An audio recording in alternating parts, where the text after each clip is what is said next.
Game over, man. Game over. Johnny. You're gonna need a bigger boat. So serious.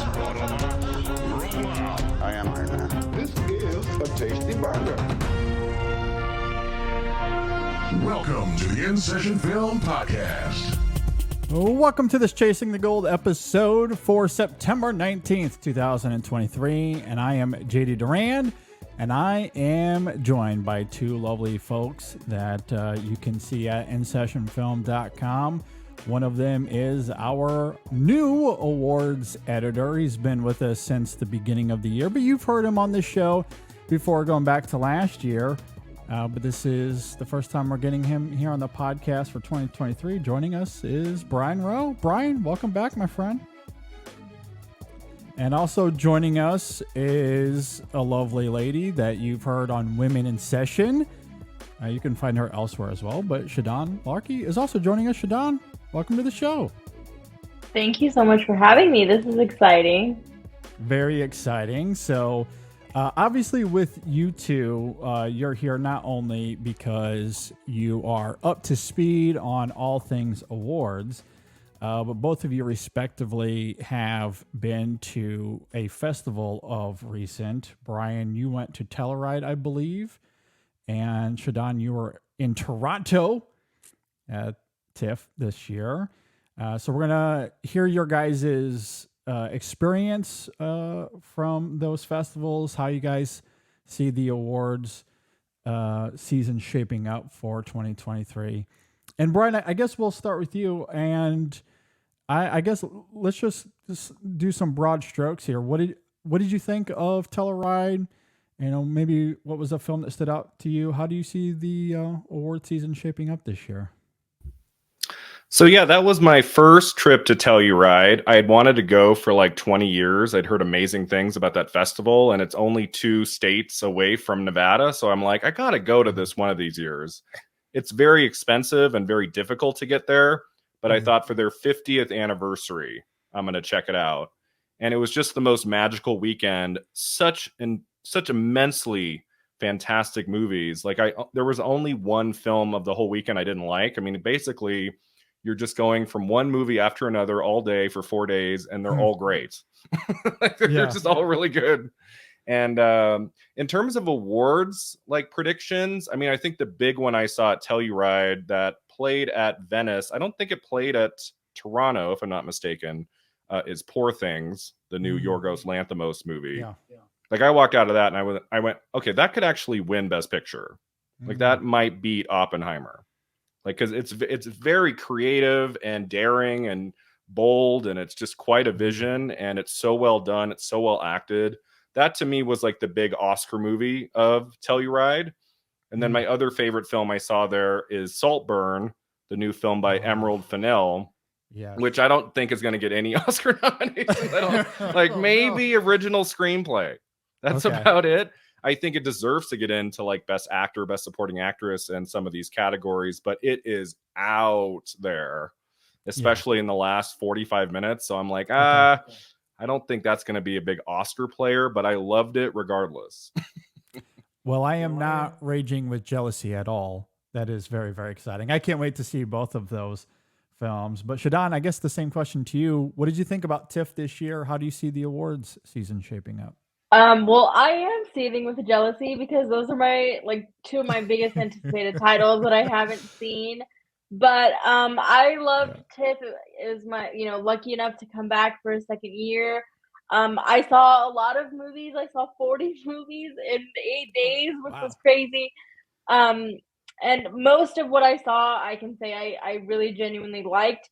Did I see anything that I think is going to be a big Best Picture contender? No, but I saw a lot of really interesting acting contenders and possible for screenplay and other things. But I thought it was a great lineup.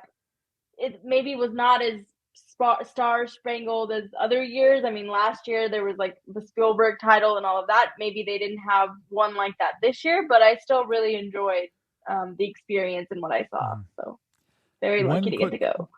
And one quick question for you, since we just talked about it on the podcast last week, that obviously the People's Choice Award winner tends to get nominated for Best Picture. American Fiction, do you think that trend continues this year? I think in a field of 10 with a preferential ballot, I mean, it could definitely get in. There's definitely passion for it. I personally was shocked that it actually won People's Choice because I loved it, but I thought it might be more divisive than it turned out to be. I came away from American Fiction thinking Jeffrey Wright was the standout to me. I don't know For sure. about the film. Like I said, I loved it, but I don't know if the average person. But again, in a field of 10 where you don't actually need that many votes to crack Best Picture, it could have enough passion to be the ninth pick, the 10th pick for sure. Brian, you don't seem to think that it's going to crack it.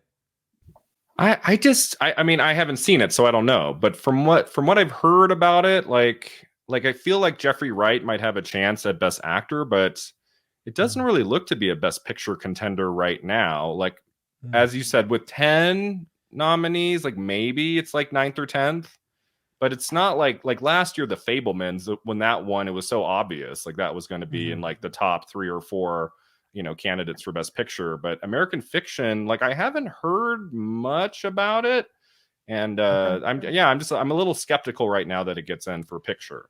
Yeah, and that makes sense. I mean, we did talk about this on the podcast recently as well, because it's hard for first timers to crack the lineup, generally speaking, unless the film is a knockout. And we've certainly seen that before. I don't know if American Fiction is going to be that, but if memory serves, the last People's Choice winner to not make it was 2011? It's been a while, I think. 2012, something along those lines. So, Jeffrey Rush, though, if nothing else, if he gets a nomination, maybe even a win, I would be elated. Absolutely elated. He's one of my favorites. So, Brian, circling back to you out of Telluride, you talked about Poor Things. That could certainly be a Best Picture contender, and screenplay and other things for sure. Outside of Poor Things, what do you see as another big one that we need to watch out for? At Telluride, I would say the other big one I watched was The Holdovers, the new film by Alexander Payne, starring Paul Giamatti. And like I said in my video on YouTube, I said I walked into that and I was like, okay, at worst, this will just be good. Like it just based on the trailer, based on Alexander Payne's track record. I mean, he's made some really great films and he gets into the Oscars a lot. Like Downsizing is the only film he's made, I want to say, since Citizen Ruth in 96 that did not get into the Oscars, even though Hong Chow got close. Like she got nominated for a lot of supporting actress prizes. But this is just like, this is Payne's wheelhouse and he's reuniting with Paul Giamatti. And I think it's the best Paul Giamatti performance in a movie since Sideways. And, famously Giamatti was snubbed for Sideways at the Oscars. Like he got in, I think almost everywhere. And then he did not get the Oscar nomination. Clint Eastwood got in for $1 Million Baby and Best Actor, and I think pushed him out. But I think this year, I think Paul Giamatti will get into Best Actor. It is a phenomenal performance, and I found it to be a very lovely film. And I think it's definitely in the picture. I think it's original screenplay and then actor for Giamatti, and then Divine Joy Randolph for supporting actress. She is also just incredible in this movie, and it's going to be just like a movie the Academy loves. It's got everything in it you they really enjoy. So I think that gets like at least 5 or 6 nominations. That was the other big one. Anatomy of a Fall too, which is great. I think that's going to get into picture. Probably actress. Actress is just, I just saw like just minutes ago that Lily Gladstone from Killers of the Flower Moon is going for lead actress. And now I'm like, I thought that was, I haven't seen that movie yet, but I thought that was a supporting actress contender. So I'm like, oh man, now she's in there. She probably gets in. So Sandra Hüller from Anatomy of a Fall, I think that's how you say her name. She's brilliant in the movie. But it's a tough category to crack, Best Actress this year. There's like 7-8 amazing contenders. Like who are we going to get those final 5? It'll be really suspenseful, I think, those last few weeks before Oscar nomination. Yeah, that's very exciting to hear. I believe in your review for Anatomy of a Fall, you used the M word. Masterpiece, I believe. Masterpiece. Well, yeah. So for me, I mean, there were 4 masterpieces I saw at Telluride. I don't use that word lightly. I mean, I maybe used it for like just Tar last year and Everything Everywhere All at Once, like maybe just those 2. Maybe Past Lives. I mean, last year. That was last year. Oh yeah, no, this year, yeah. My favorite film of 2023 is Past Lives. That's my number one of the year. Okay. But yeah, I mean, Telluride was not just like, oh, a couple of these movies were pretty good. Like it was like monumentally good movies. Like I had a comment today that was like, Jesus, this guy's just loving everything he saw that weekend. And I'm like, well, judge the movies. Like they're really, really good. So yeah. You weren't the only one to rave over those movies. So I mean, I feel like if you see these 4 films, Poor Things, Saltburn, Holdovers, Anatomy of a Fall, like they're all amazing, if not masterpieces, like really fantastic films. So see those 4 movies, and you're gonna have a great long weekend. I'm very excited. They're really good. Yeah, I cannot wait. Shadan, back to you. I would say Anatomy of a Fall and Holdovers were top 2 for me of the festival. Okay, and nice. I would use the word masterpiece for Anatomy of a Fall. I just think it's phenomenal.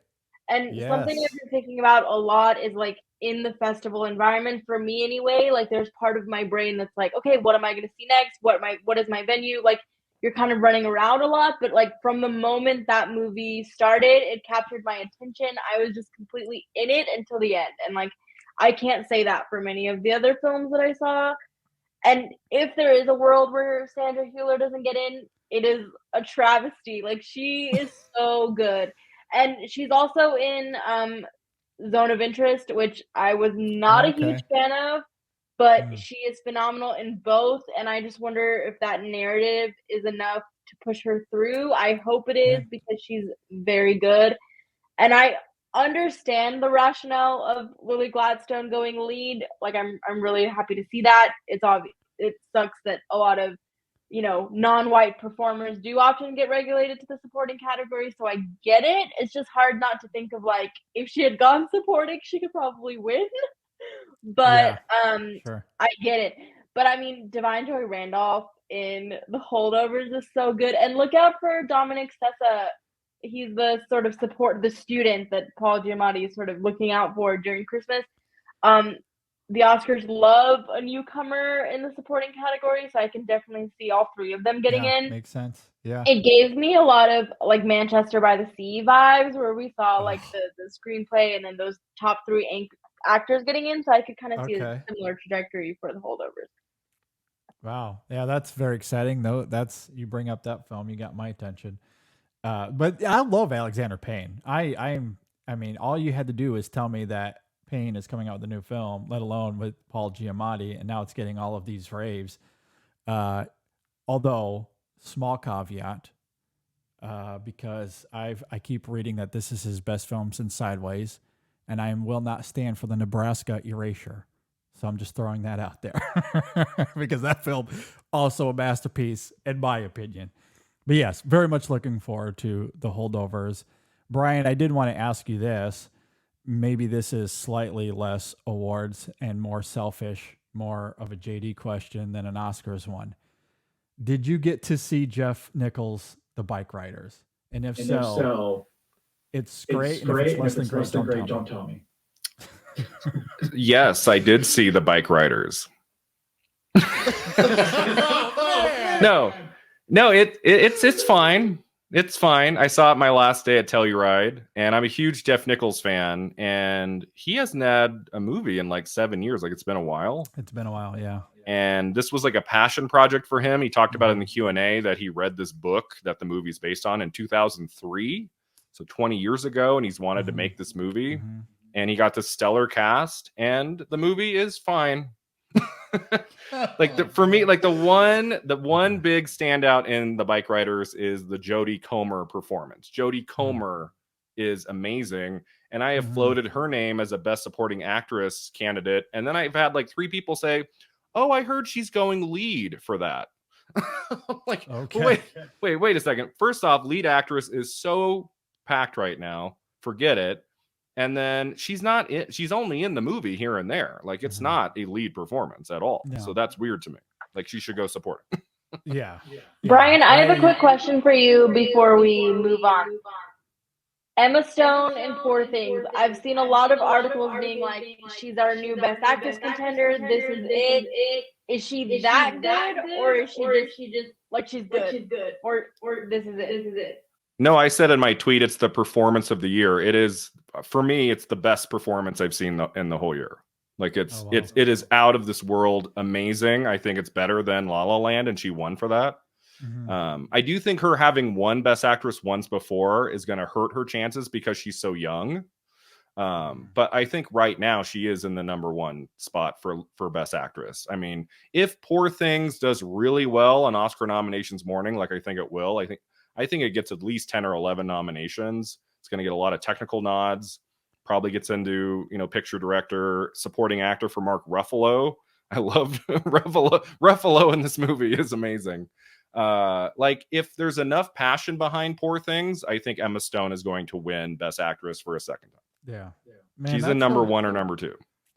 The love over Poor Things to me is incredible. And, following Yorgos Lanthimos in his entire career, because not much about his early work screamed Oscars at all. I don't even know if Poor Things screams Oscars in a conventional sense. And yet people are absolutely raving about this film and talking about how, as Brian noted earlier, it might be a contender for Best Picture, let alone all these other categories. And that just somewhat blows my mind. Like, going back to Dogtooth and some of those earlier films, like this isn't an Oscars director, and here we are. Well, I do think Everything Everywhere All at Once, winning Best Picture, doing as well as it did, I mean, that's not your obvious Best Picture winner, that movie. It's kind of out there. So Poor Things would kind of be in that same reign, I think, with Everything Everywhere All at Once. If they want to go a little bit more conservative, I think Oppenheimer will be like the big Oscar movie. But, that came out back in July. Well, Everything Everywhere All at Once came out early in the year, too. Yeah. But I think it's going to be between Poor Things and Oppenheimer for the big wins on the night. That's what I'm thinking right now. Shadan, you agree with that without having seen Poor Things? I think what is well, it hasn't really surprised me, but I like the fact that Oppenheimer is still so strong. It's lasted. The hype has not died down. And I think it's just going to be a huge player. I think Poor Things is interesting because Yorgos Lanthimos in the past has been pretty divisive, so it's interesting to see how universal the love has been. Yeah. But I think if the Oscars were tomorrow, it would definitely be those two. And I struggle to wrap my mind around that. But that's exciting. And I still love that Oppenheimer is a big player here. A 3-hour talking movie, essentially, that's made over $900 million. I don't think I'll ever get over that. I mean, that's just insane. And here we are. What about hidden gems? Are there any films you guys saw that could surprise come nomination morning?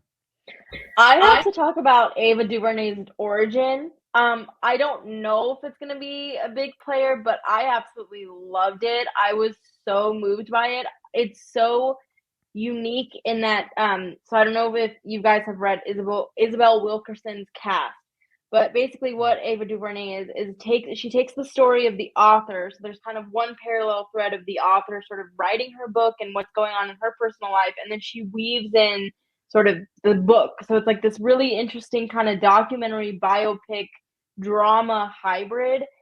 And it's so good. I don't cry very often in films, but I was just bawling. Oh man. And Anjanou Ellis-Taylor is phenomenal. She could be a big threat. Again, actress is stacked, but I could see her showing up other places and really building a narrative around her. Awards body love her. It's just a movie that I would recommend to absolutely anyone, and I think it needs to be on everyone's radar. It's very, very good. Yeah, can't wait for that one. Brian, what do you think? I mean, one I haven't talked about that I really loved. First off, All of Us Strangers, the new film by Andrew Haigh, is excellent. it's a little bit more surreal than I was expecting. Like, it's not all just like based on reality. Like, it's got some weird, like, ghostly elements. Given his last two films, that makes sense to me. Yeah. So I don't know. I think it's going to turn off enough voters. I don't think it gets into like picture or director. Andrew Scott is wonderful in it. He gives the best performance in the movie. But again, like lead actor, it's kind of tight right now. There's like 4 kind of locked performances, I think, at this point. So that's going to be a tough one to crack.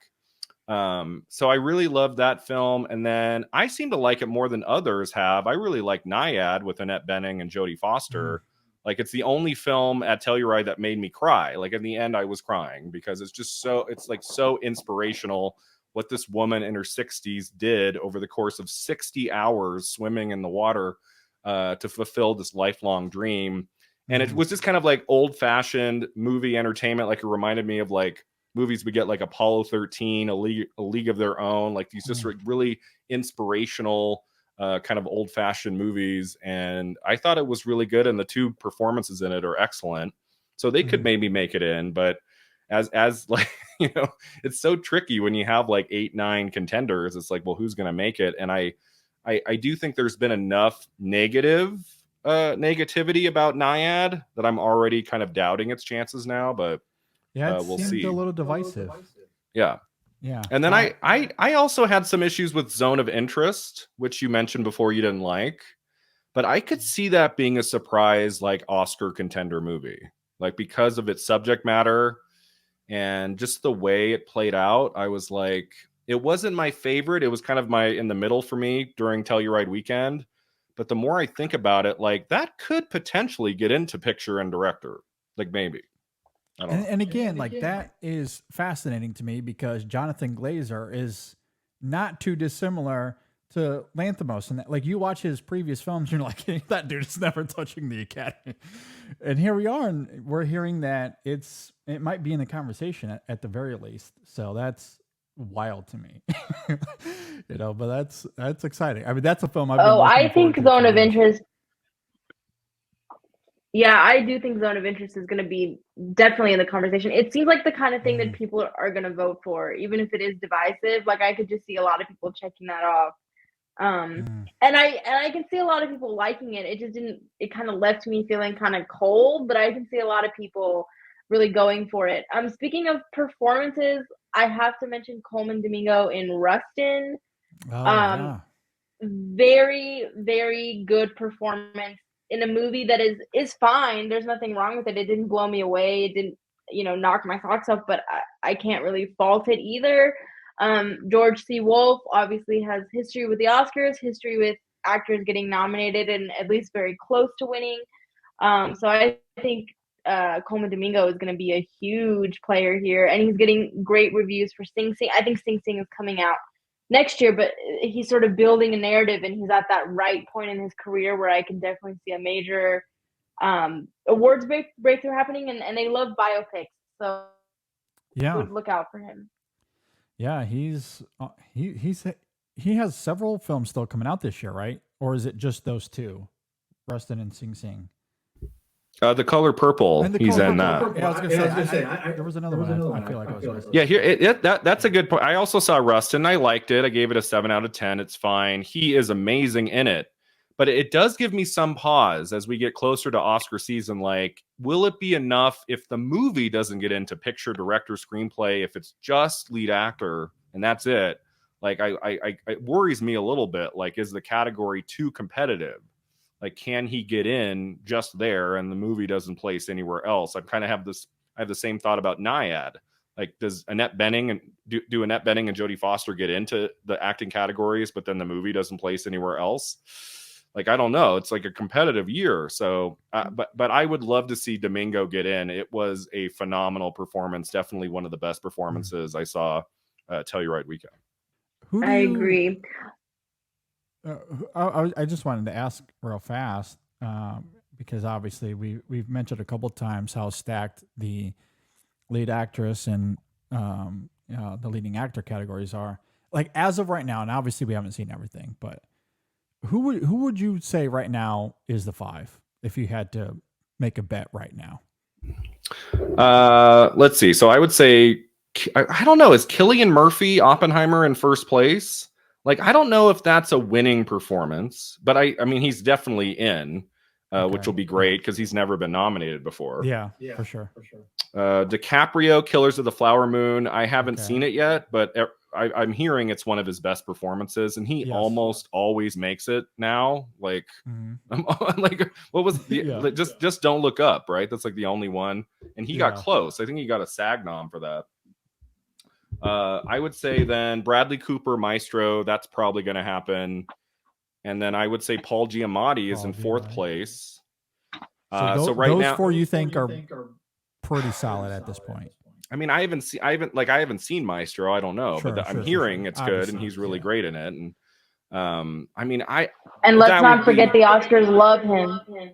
They do, right? That's a great point. So I think those three are the safest right now. I mean, Paul Giamatti missed for Sideways, so I can never say he's a lock, but I think he's in fourth. And then I would put Coleman, Domingo, Rustin in fifth right now. And Jeffrey Wright in the mix there, maybe. Hopefully. Thankful Wishing on my end. I haven't seen it. I haven't seen it yet. So I'm throwing that out there. Jeffrey Wright is another great actor who's never been nominated. That's what I meant to say. So that would be really cool. Yeah. Shadan, any thoughts on that? Mm-hmm. I would say, those are the five. And then, I would put Jeffrey Wright in sixth. I would also say Peter Skarsgård, because he won in Venice. I don't know if he's to me it seemed like a supporting performance when I watched the film, but he is very, very good, and I can see them building that narrative of a longtime character actor that's never gotten his recognition before. I loved Ian McKellen in The Critic. Very uneven movie. I don't know, but he could definitely be in the conversation as well. Anthony Hopkins is great in One Life, so he's also in the mix. But and I think with Paul Giamatti, I should mention in terms of the holdovers, like he was the person that a lot of people were talking about as they were leaving the movie. So I think again he has a very strong narrative. DiCaprio, also has a strong narrative. Same thing with Cooper. I think. Yeah, considering that. And again, with Murphy, I think his narrative is very strong. Again, sort of that character actor that's finally had a breakthrough moment. Personally, I haven't seen a performance that has beat Murphy, but so he would be my number one. I do, just in terms of actresses as well, want to mention Kate Winslet in Lee, because it's a biopic. Okay. The Oscars love that. It's a huge passion project for her. Depending on how the strike goes, I could see her sort of really out there. There were a lot of industry people at that, like actors that I hadn't seen at the festival. I saw at the screening for Lee. Not a great movie, pretty uneven, but kind of she has the same thing with the Annette Bening of like, is a just okay movie enough to push them through when it's an actress that the Oscars really love, and the Oscars love Kate Winslet, so she's a major contender, I think. And they love biopics regardless, so. That certainly gives it a leg up. And one other name to throw in for Best Actor, I don't think anyone's seen it yet, but Joaquin Phoenix, Napoleon, the Ridley Scott movie. Like, that might be a movie that crashes and burns. I don't know, but like, I feel like we always have to keep Joaquin Phoenix like in the mix because I mean it's Ridley Scott. They collaborated on Gladiator. Phoenix got an Oscar nomination for that film, so I mean he could be in the mix too. I don't know. I believe so. Yeah, on the horizon here. I mean, I Ridley Scott is, I don't know what to think of him. He's been very hit or miss in the last decade for me. And even when he hits, at least for me, I would argue The Last Duel is great. The Academy did not seem to care all that much. So even if it's a good film, that doesn't necessarily mean anything, but it's certainly a good question. One question I had for the both of you. So we've been talking about, the films, the performances, the screenplays, how you guys see that shaping up in terms of where they fit within the categories. So I kind of wanted to reverse that slightly and ask, based off of everything that you guys saw at these festivals and everything that you've heard about other films that maybe you haven't seen, is there a category maybe aside from Best Actor, we'll move past that. But is there a category that you're now maybe more invested in than you were previously to going to these festivals? I mean, I would say, Best Actress is always the one I go to every year. Like, Fair enough. I kind of became a crazy person, in the few weeks leading up to Michelle Yeoh's big win. I was just like, come on, it's Yeoh's time, and they're just, Emma Stone in Poor Things is so great, but I absolutely love Greta Lee in Past Lives. Like, I'm going to be devastated if she doesn't make it in. I've seen so many lists that leave her out, that have her in 6th or 7th, and I'm like, what? Are you serious? Best Actress, with Annette Bening in the mix, Kate Winslet, Sandra Hüller, and then Fantasia Barrino, Color Purple. Nobody's seen that yet. But the 80s Color Purple did so well at the Oscars. Sure. It would seem to me, it would make sense to me that Fantasia Barrino gets in. And it looks so good. There's gonna be like 7 or 8, probably more. And Margot Robbie, Barbie. There's a lot of great contenders. So I'm really excited about Best Actress this year. That's my number one. Okay. Shadan? I always find the supporting races really interesting because I love that just random people show up there. And Brian Tyree Henry getting in for Causeway, like last year was one of my favorite nominations ever. So I love the idea of again, these sort of character actors that could have an Oscar breakthrough in supporting. That's really exciting to me. And to be honest with you, Best Director is not a category that is like typically my super favorite, but this year I think it's super interesting with Gerwig, Nolan, Scorsese, and then you have like Anatomy of a Fall, which I think Justine, is her last name Tiet? I don't know how to pronounce her last name, but she deserves to be in the conversation. So you have a lot of I don't know. I'm interested to see like what, and then in terms of like foreign directors, we've seen a lot of them getting in. So which foreign film is going to be strong enough to get their director in there? That's always kind of an interesting thing to look out for.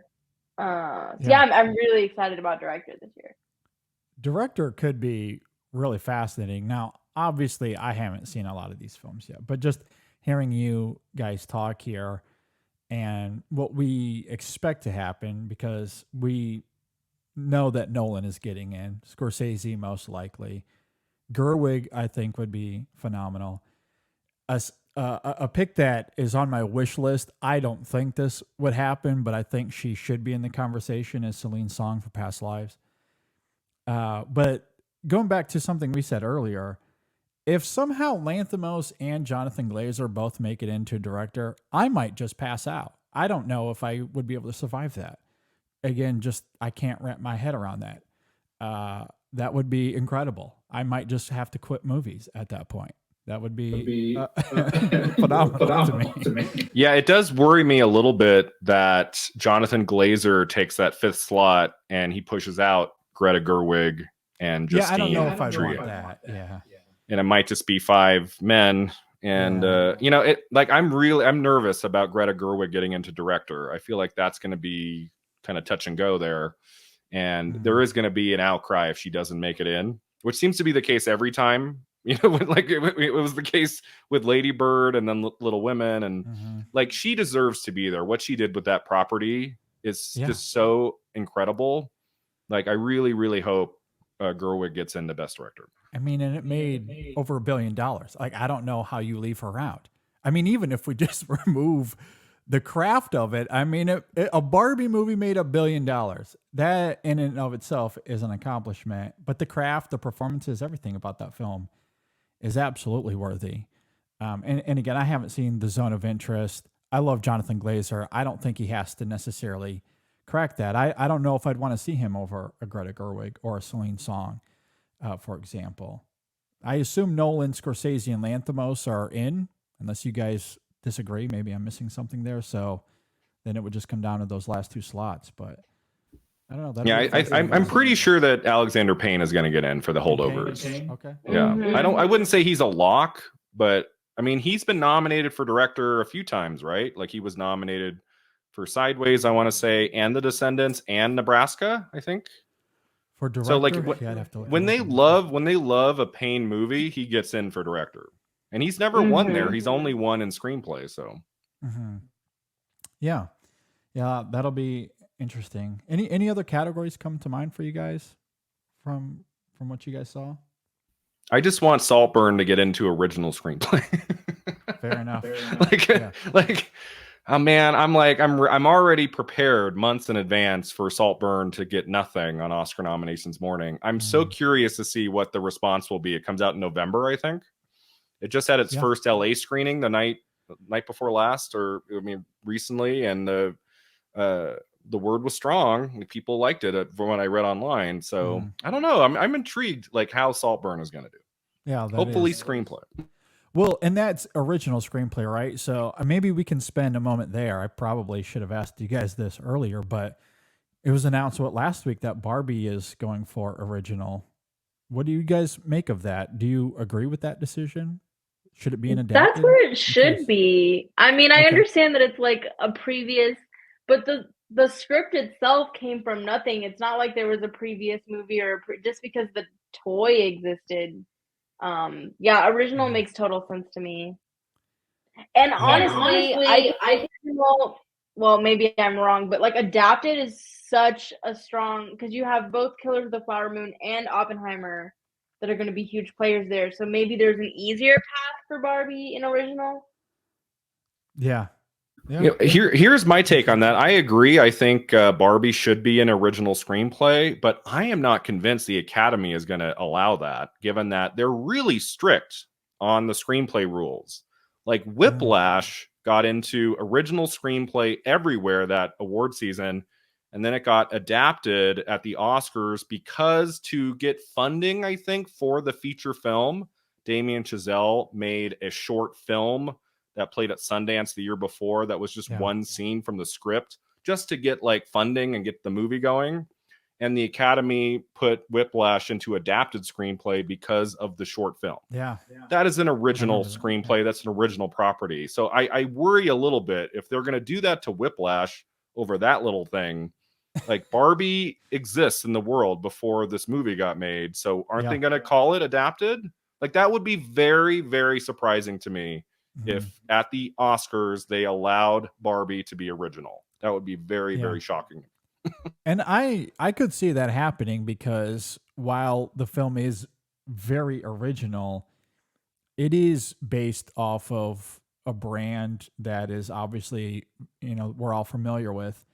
And, Barbie Land, Barbie Ken, like, I guess the film is basing it off something that's already pre-existing. And then the film goes on to deconstruct all of that in a very original way.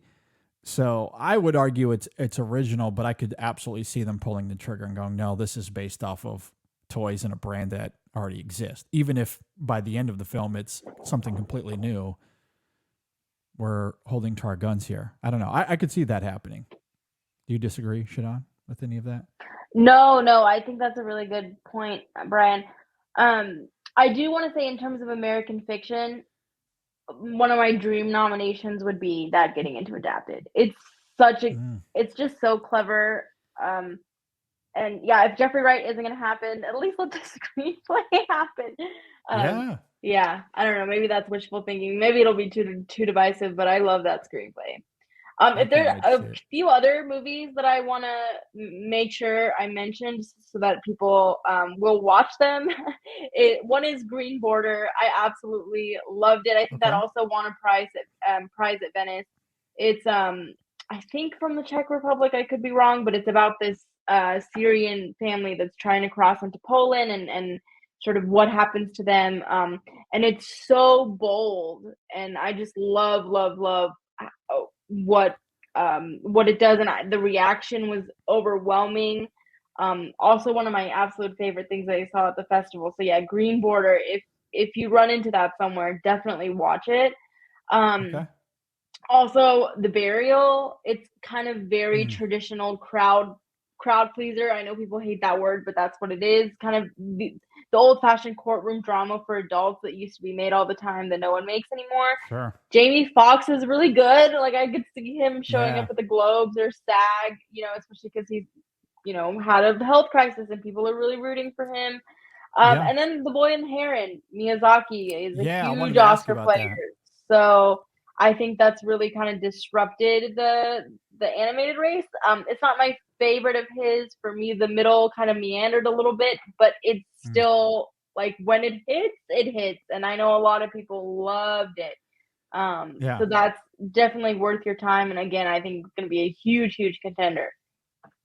I mean, even lesser Miyazaki is still better than a lot of other animated films. So, yeah, I'm very much looking forward to it. Do you think, aside from animation, and because this is something I've wanted forever, and I don't know if you have any sort of feeling or instinct on this, but Joe Hayasushi, his score, does he have any shot at getting in for best original score? And please say yes. I mean, yeah, because the score was my favorite sort of craft element from the project. It really stood out to me a lot. So yeah, I definitely think there's overdue. a major shot, not just a shot. I think he could be really in the conversation. We didn't start off on a good note with the bike riders, and I understand a lot of people feel the same way Brian did, but we came back. We came back with the score to Miyazaki films. So, I also really quickly, sorry, I just want to also mention Dream Scenario. Nicolas Cage is really good in it. The Academy has really been embracing A24, so I could see maybe something showing up for screenplay in terms of that movie. It's really idiosyncratic and weird, and of course, I think people should watch it, and I think people might really embrace it. Yeah. The trailer dropped today. Very intriguing. Certainly seems to suggest everything you're talking about. So very excited for that. Anything else you guys saw that you want to mention before we get out of here? Brian, the one other film I saw, Telluride, that I really like that I have not mentioned yet, it's not going to be an Oscar movie, but it's called The Royal Hotel with Julia Garner from Ozark, director Kitty Green, who made The Assistant in 2019. Also with Garner. And it's like this kind of like, it's this kind of dirty thriller set in the middle of nowhere, Australia. And I loved every second of it. It's kind of a genre movie, more so than The Assistant was. And it's got some thrills in it and some really scary moments at the end. And I think the Kitty Green at the Q&A said it was coming out a little bit later this year and would eventually make its way to Hulu. Like, I don't know if it's going to get a wide release, but definitely seek out The Royal Hotel. It's really good. All right. Adding that to the list. Very exciting. Anything else? Shadan, anything? I do want to shout out Richard Linklater's Hitman real quick. It just got announced that it's going to Netflix. The biggest deal of the festival. It got sold to Netflix for $20 million. I don't know how I feel about it going to Netflix, but it's really good. I'm a huge Richard Linklater fan, and I thought this one was it's really good. It's really fun, funny, sexy. I highly recommend people just check it out. Again, I don't think it's going to be an awards player, but just in terms of it being worth your time, absolutely. Oh yeah, you say Linklater, I'm there. That's all you need to say. and I've heard nothing but great things about it. So yeah, that's very, very exciting. Well, thank you both for joining me. This was a lot of fun. I think we've covered a lot of ground here, and things are just shaping up. I'm sure we'll talk much, much more as the fall begins to unfold. As we get out of here, Brian, thanks for being here. Obviously, as I noted earlier, we can find some of your work at InSessionFilm.com, but your YouTube channel, everything else you do, where can we find you, and where can we find you on social media, my friend? Yeah, so my YouTube channel is called The Awards Contender. I have lots of Oscar videos week to week, retrospective prediction videos, lots of videos there. And then on social media, Twitter at Mr. Brian Rowe, Mr. Brian Rowe. Those are the two best places to find me. Yep. Please go give him a follow. Check out his stuff on YouTube. It's really, really quite fantastic. A lot of great work there, Brian. Shadan, same thing for you. Obviously, people can hear you on Women in Session from time to time, but obviously you write for Awards Daily as well. Tell us everything, where we can find your work, and where can we find you on social media? Yeah, I'm at Shadan Larki on socials, and I'm kind of all over the place, but I'm very happy to be here. Hopefully, we'll be back throughout award season, and I'm very excited that Brian is the new Chasing the Gold editor, because I've been following him for a really long time, and I like an obnoxious amount of his tweets. So it's a very good hire for in-session film. Yeah, I'm with you. Please go give Shadan a follow. Check out her work. Yes, we are very pleased to have Brian on the website. Some great stuff. And recently we just put up a page where you can see his Oscars predictions. So you can check that out at any time. That is there. That'll be constantly updated whenever he can get around to it. So definitely go and check that out. And check out both of these lovely people. Fantastic stuff. Really appreciate you all being here. Be sure to subscribe to the YouTube channel if you're watching us on YouTube, or you can subscribe on Apple Podcasts, Spotify. And let us know if you agree or disagree with anything you had to say here. You can email us insessionfilm@gmail.com, or hit us up on Facebook, Twitter, Instagram, Blue Sky if you've decided to quit Twitter, as many have, and it's understandable. However you want to reach out to us, be sure to do so, and we'll have more awards conversations down the pipeline. But in the meantime, that'll do it for this one. Thanks for joining me once again. Thanks for listening, watching, everybody. We will see you next time on the In Session Film Podcast.